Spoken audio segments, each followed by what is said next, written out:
So hello guys and welcome back to another brand new video. In this video you will learn about how to remove watermark of Shutterstock images.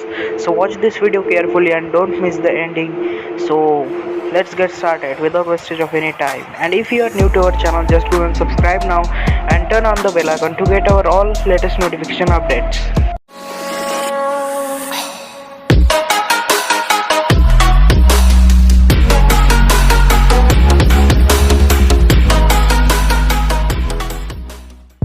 So first of all, download any logo from shutterstock.com as I am downloading it.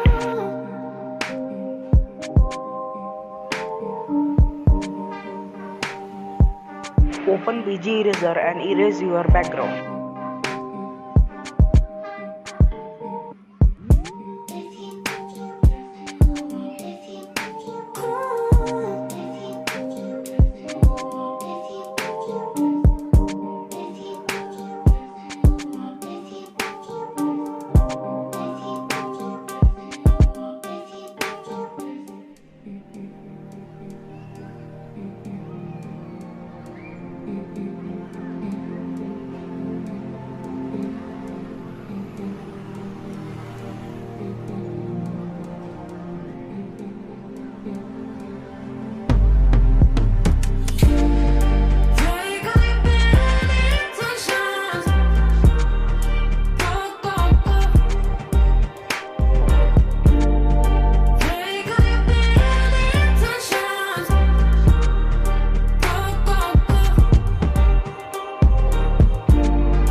So now save your image and use it in your channel. This is for this video. Bye bye.